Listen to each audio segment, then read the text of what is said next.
कौन देते हैं पेंशन ये? చంద్రబాబు భాయ్ 4000 అరవై నాడు మళ్ళీ గెలిచిన తర్వాత అప్పుడు 8000 అయింది. ప్రస్తుతం 4000. ఏమండి ఎలా ఉన్నారు? ఎంత వస్తుంది మీకు పింఛను? 6000 సార్. 6000 ప్రతి నెల 1వ తారీఖు వస్తుంది. ఇంతకు ముందు ఇంత పర్ఫెక్ట్ గా వచ్చేదా మీకు? గత ప్రభుత్వాలు అసలు పింఛనే లేదు. Thank you sir. మన వాళ్ళు ఇంకా 4000 ఇస్తారు. 4000 ఇస్తున్నారు. అక్కడ ఎంత ఇస్తున్నారు తెలంగాణ? 2500. 2500.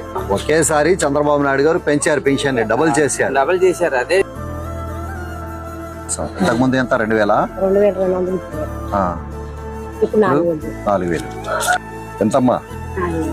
4000 ఇస్తున్నారు. ఏ ప్రభుత్వం ఇది? ఎన్డీఏ ప్రభుత్వం.